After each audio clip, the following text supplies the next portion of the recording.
ककनूसी नस्ल। इतिहास बताता है फिनिक्स ककनूस से अपने आप को पहचानने वाली नस्ल ने अपना नाम फिनीशियन रखा था। ककनूस बार बार अपनी राख में से जन्म लेता है। मनुष्यों की जिस नस्ल ने हर विनाश में से गुजर सकने की अपनी शक्ति को पहचाना, अपना नाम जल मरने वाले और अपनी राख में फिर पैदा हो उठने वाले ककनूस से जोड़ लिया। ये फिनिक्स सूरज की पूजा से संबंधित है। सूरज जो रोज़ डूबता है और रोज़ चढ़ता है। और ये फिनीशियंस जिनका उद्गम स्थान आज तक इतिहास को ज्ञात नहीं, यद्यपि इनके संबंध समर और हिंदुस्तान से पाए जाते हैं, सदा सूरज की पूजा करते थे। ओन सूरज का एक नाम था, इसीलिए फिनीशियंस ने जब यूरोप में नई धरती की खोज की, उसका नाम एल ओन डोन सूरज का शहर रखा, जो आज लंदन है। इज़राइल के जब 12 कबीले बिखर गए थे, प्रतीत होता है कि उनमें से भी कुछ लोग फिनीशियंस से जा मिले थे, क्योंकि शब्द इंग्लैंड की जड़ें हिब्रू भाषा में हैं। जोसेफ कबीले का चिन्ह बैल होता था। बैल के लिए हिब्रू भाषा में एंगल शब्द है। नई खोजी हुई धरती को उन लोगों ने एंगल लैंड का नाम दिया, जो आज इंग्लैंड है। मेरा ख्यालों का इतिहास से केवल इतना संबंध है कि उस नस्ल का फिनिक्स से अपना संबंध जोड़ना मुझे बड़ा अपना सा और पहचाना हुआ लगता है। फिनीशियन नस्ल की मैं अपनी भाषा में ककनूसी नस्ल कह सकती हूँ। दुनिया के सब सच्चे लेखक मुझे ककनूसी नस्ल के प्रतीत होते हैं, रचनात्मक क्रिया की आग में जलते और फिर अपनी राख में से रचना के रूप में जन्म लेते हुए। बहुत वर्ष हुए। सूरज और जाड़ा शीर्षक लेख में मैंने लिखा था, सूरज के डूबने से मेरा कुछ रोज़ डूब जाता है और उसके फिर आकाश पर चढ़ने के साथ ही मेरा कुछ रोज़ आकाश पर चढ़ जाता है। रात मेरे लिए सदा अंधेरे की एक चिनाब सी रही है, जिसे रोज़ इसलिए तैर कर पार करना होता है कि उसके दूसरे पार सूरज है। और लिखा था, ये सब कुछ चेतन तौर पर नहीं हुआ। कब हुआ, क्यों हुआ, पता नहीं। मैंने सिर्फ इसे चेतन तौर पर समझने का प्रयत्न किया है। याद है, बहुत छोटी थी जब सूरज के डूबने के समय अचानक रोने लगती थी। कभी माँ प्यार करती, कभी झिड़क देती और कभी मुझे थपक कर सुलाते हुए कहती, बस आंखें मीची, सूरज आया। उससे रोज़ मेरा प्रश्न होता था, पर सूरज डूबा क्यों? सूरज का जिक्र बार बार मेरी कविताओं में आता रहा। केवल 1973 में मैंने चेतन तौर पर पुरानी रचनाएं खोजीं, देखा कि ये जिक्र कैसे कैसे आता रहा। 1947 में देश के विभाजन के समय ज़बरदस्ती उठाकर ले जाई गई औरतों की कोख में से जन्मे मजबूर बच्चे की ज़बानी एक कविता लिखी थी। मेरा ख्याल है सूरज का पहला और सशक्त वर्णन उसमें आया था। धिक्कार हूँ मैं वो जो इंसान पर पड़ रही, पैदाइश हूँ उस वक्त की जब टूट रहे थे तारे, जब बुझ गया था सूरज। उसी वर्ष देश की स्वतंत्रता के साथ बहुत से सपने जोड़कर एक कविता लिखी थी। मैं हिंद का इतिहास हूँ और आज़ादी के लिए कहा था। चंद्रमा जो अंबर से झुका है इसे प्रणाम करने को, और सूरज जो नत हुआ है इसे सलाम करने को। निजी मोहब्बत की भरपूर तीक्ष्णता मैंने 1953 में देखी थी। उस समय की कविताओं में सूरज का वर्णन इस प्रकार हुआ है। चंद्रमा से भी श्वेत शरीर पृथ्वी का, सब किरणें सूरज में से किरमची रंग ढोकर लाईं। हमने सूरज को घोल कर धरती का रंग लिया। पूरब ने कुछ पाया है कौन से अंबर को टटोल कर, जैसे हाथ में दूध का कटोरा, उसमें केसर घोल दिया है। सूरज ने आज मेहंदी घोली, हथेलियों पर आज दोनों तकदीरें रंग गईं। इस सूरज को केसर वाले दूध के कटोरे के रूप में और इसकी लाली को मेहंदी के रूप में मैंने केवल तभी देखा था। फिर इसका वर्णन उदास होता गया। पश्चिम में लहर उठी, सूरज की नाव डोल गई। गठरी पोटली उठाए अब सांझ हमारी ओर आ रही है।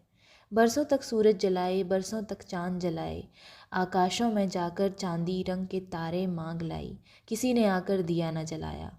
घोर कालख प्राणों से लिपटी रही, जैसे बरसों की बाती से रोशनी बिछुड़ी रही। पूरब से आंधी उठी, अंबर पर छा गई और चढ़ते सूरज को कैसे उसने धुन दिया। सूरज के सरकंडे सा काले कोसों चलते हुए धूप न जाने कहाँ गई। सूरज सरकंडे सा पड़ा है किरणें मूंज जैसी। पूरब ने चूल्हा जलाया, पवन फूंके मार रही, किरणें ऊंची हुई जैसे आग की लपटें। सूरज ने हांडी चढ़ाई, धूप आटा गूंथने लगी। खेतों की हरियाली जैसे बिछावन बिछाया हो। आज तो आ जाओ परदेसी, कल की कौन जाने। सूरज की पीठ की फागुन न उठते हुए सब गठरी पोटली बांध ली। ये भी 365 दिन यूं ही चले गए। हमारी आग हमें मुबारक, सूरज हमारे द्वारे आया और उसने आज एक कोयला मांग कर अपनी आग सुलगाई। दिलों के नाजुक पोरों में किरणों ने सुइयां चुभाई जो आर पार हो गईं। ये यादों का दावानल लाख पल्ले को बचाया पर किनारा छू गया। आज चांद सूरज प्राणों का वाणिज्य करते हैं और उजाले से भरे झाबे दोनों उलटते हैं। फिर हमें क्यों तेरी दहलीज याद आ गई। आज लाखों ख्याल सीढ़ियाँ चढ़ते उतरते हैं। उम्र के द्वार मत भेड़ो, चलना अभी बहुत बाकी है। अभी सूरज का उबटन धरती अंगों पर मल रही है। नींद के होठों से जैसे सपने की महक आती है। पहली किरण रात के माथे पर तिलक लगाती है। हसरत के धागे जोड़कर शालू सा हम बुनते रहे। विरह की हिचकी में भी हम शहनाई को सुनते रहे। रात की भट्टी को किसने जलाया, सूरज की देग कैसे खौलती है। बात यह है दुनिया की, ए दुनिया वालों, इश्क को फिर देग में बैठना है। सूरज का पेड़ खड़ा था, किरणों को किसी ने तोड़ लिया और चांद का गोटा अंबर से उधेड़ दिया। सूरज का घोड़ा हिनहिनाया, रोशनी की काठी गिर गई। उम्रों के फासले तय करता हुआ धरती का पथिक रो उठा। अंबर के आले में सूरज जलाकर रख दूं, पर मन की ऊंची ममटी पर दिया कैसे रखूं। आँखों पर धुंध का गिलाफ लिए किसकी पग धूली चूमने, सूरज की परिक्रमा करती ठहर गई धरती। नज़र के आसमान से है चल दिया सूरज कहीं, पर चांद में अभी भी उसकी खुशबू है आ रही। सूरज ने कुछ घबरा कर आज रोशनी की एक खिड़की खोली, बादल की एक खिड़की बंद की और अंधेरों की सीढ़ियाँ उतर गया। अंबर एक आशिक निढाल सा बैठा, धुंध का हुक्का पी रहा और सूरज के कोयले से रेखाएं खींचता किसी की राह देख रहा। आज पूरब की खटिया खाली है, सुबह बैठने को नहीं आई। बावरा अंबर उसे धरती की खाई में है खोज रहा। मुंह में निवाला नहीं, निवाले की बातें रह गईं। आसमां पर रातें काली चीलों की तरह उड़ रहीं। सूरज एक नाव है जो पश्चिम की लहर से डूब गई। सूरज रुई का एक गाला है जिसे गहरी आंधी ने धुन दिया। सूरज एक हरा जंगल है जो सूखकर सरकंडा बन गया है। सूरज दिल की आग से खाली है, इसने मेरे दिल की आग से कोयला मांगकर अपनी आग सुलगाई थी। सूरज सुइयों की एक पोटली है जो मेरे पोरों से आर पार हो गई है। सूरज एक खौलती हुई देग है जिसमें आज मेरे इश्क को बैठना है। सूरज एक पेड़ है जिस पर से किसी ने किरणें तोड़ ली हैं। सूरज एक घोड़ा है जिसके ऊपर से उजाले की काठी उतर गई है। सूरज एक दिया है जिसे अंबर के आले में रखकर जलाया जा सकता है। सूरज मेरे दिल की तरह है जो घबराकर अंधेरे की सीढ़ियाँ उतर जाता है। सूरज एक बुझा हुआ कोयला है जिससे अंबर लकीरें खींचकर किसी की राह देखता है।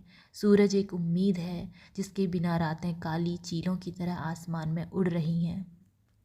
सूरज के ये अनेक रूप देख रही हूँ और इनमें चेतना का रूप भी है। दिन के आंगन में रात उतर आई, इस दाग को कैसे सुलाऊं। दिल की छत पर सूरज चढ़ आया, इस दाग को कैसे छिपाऊं। अभी भोर हुई है, छाती को चीरकर छाती में सूरज की किरण पड़ी है। जिंदगी जो सूरज से शुरू होती है, सब ग्रह पार कर अंत में फिर सूरज की ओर लौटती है। ये क्रिया भी अचेतन तौर पर लिखी गई थी, आज उसे चेतन तौर पर देख रही हूँ। दिल के पानी में लहर उठी, लहर के पैरों से सफ़र बंधा हुआ। आज किरणें हमें बुलाने आईं, चलो अब सूरज के घर चलना है। निजी मोहब्बत की कविताओं के अतिरिक्त सूरज और कविताओं में भी बलात आता रहा। जैसे मैंने हो ची मिन्ह से हुई अपनी मुलाकात पर कविता लिखी थी। वियतनाम की धरती से पवन भी आज पूछ रही है, इतिहास के गालों पर से आंसू किसने पोंछा। धरती को आज गई रात एक हरियाला सपना आया, अंबर के खेतों में जाकर सूरज किसने बोया। और जंग की भयानक आवाज़ों से मुक्त हुई धरती की आकांक्षा में जो कविताएं लिखीं, धरती ने आज पुछवाया है, भविष्य की लोरी कौन लिखेगा। कहते हैं एक आशा किरणों की कोख में आई है। पूरब ने एक पलना बिछाया, जद्दी पुश्तैनी एक पालना। सुना है सूरज की कोख में है, अर्ज करे धरती की दाई। रात कभी भी बाँझ ना हो, पीड़ा कभी भी बाँझ ना हो। ये सारी कविताएं वे हैं जो 1947 और 1959 के बीच के वर्षों में लिखी थी। इसके बाद के 13 वर्ष और हैं, देख रही हूँ इनमें भी सूरज का उल्लेख है। मुझे वो समय याद है जब एक टुकड़ा धूप का सूरज की उंगली पकड़कर अंधेरे का मेला देखता भीड़ों में खो गया। गलियों की कीचड़ पार कर अगर तू आज कहीं आए, मैं तेरे पैर धो दूँ, तेरी सूरजी आकृति मैं कंबल का किनारा उठाकर हड्डियों की ठिठुरन दूर कर लूँ। एक कटोरी धूप की मैं एक घूंट में पी लूँ, और एक टुकड़ा धूप का मैं अपनी कोख में रख लूँ। मैं कोठरी दर कोठरी रोज़ सूरज को जन्म देती, मैं रोज़ सूरज को जन्म देती और रोज़ सूरज यतीम होता। इस नगर में भी सपने आते हैं, कितना विचारों के द्वार बंद करो फिर भी भीतर आ जाते हैं। कहीं संगमरमर की घाटी है, उसकी बात कह जाते हैं, और सारा नगर उनके कहने से नींद में चल देता है। फिर रास्ते में उसे सूरज की एक ठोकर लग जाती है। 1.5 घंटे की मुलाकात। जैसे बादल का एक टुकड़ा आज सूरज के साथ टका हो। उधेड़ चुकी हूँ पर कुछ नहीं बनता, और लगता है कि सूरज के लाल कुर्ते में ये बादल किसी ने बुन दिया है। सूरज को सारे खून माफ़ हैं, दुनिया के हर इंसान का वो रोज़ एक दिन कत्ल करता है। अंधेरे के समुद्र में मैंने जाल डाला था, कुछ किरणें कुछ मछलियाँ पकड़ने के लिए, कि जाल में पूरे का पूरा सूरज आ गया। इस समय की लेनिन और गुरु नानक जैसे व्यक्तियों के संबंध में लिखी कविताओं में भी सूरज का उल्लेख है। तू मेरे इतिहास का कैसा पात्र है, मेरी दीवार के कैलेंडर से निकलकर तू रोज़ उसकी तारीख बदलता है और मुझे एक नए दिन की तरह मिलता है। कैलेंडर से बाहर आकर तू सड़कों पर निकल कर चलता है तो एक धूप निकल आती है। कच्चे गर्भ के दिन है, मेरा जी नहीं ठहरता, दूध बिलौने बैठी लगा मक्खन आ गया है। मैंने हांडी में हाथ डाला तो सूरज का पेड़ा निकल आया। गुरु नानक की पत्नी सुलखनी की ओर से जो कविता लिखी वो सारी की सारी सूरज से भरी हुई है। मैं एक छाया थी, एक छाया हूँ। मैंने सूरज की यात्रा के साथ यात्रा की है, सूरज की धूप पी है और धूप की एक नदी में नहाई हूँ। आज सूरज परीक्षा का समय था, ये सूरज परीक्षा का अंत नहीं था। छाया की इस कोख को एक हुक्म था कि अपने अंधेरे में से उसे किरणों को जन्म देना है, किरणों की जन्म पीड़ा सहनी है, और छाया की छाती में से किरणों को दूध पिलाना है।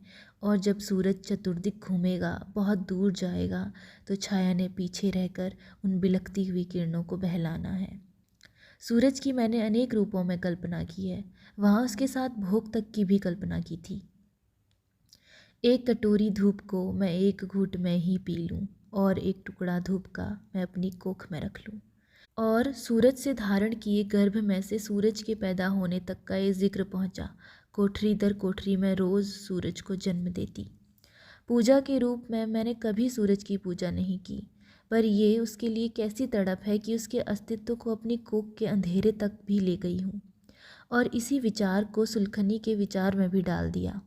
ऐसा लगता है कि मुझ जैसे कुछ लोग, चाहे किसी भी देश में हों या किसी भी शताब्दी में, ककनूसी नस्ल के ही होते हैं। कहते हैं ककनूस पक्षी चील की लंबाई चौड़ाई का होता है, इसके पंख चमकीले, किरमिची और सुनहरे होते हैं, इसके स्वर में सीगत होता है, और ये सदा एक ही अकेला होता है। इसकी आयु कम से कम 500 वर्ष होती है। कुछ इतिहासकार इसकी आयु 1461 वर्ष मानते हैं। इसकी आयु का अनुमान 97,200 वर्ष भी है।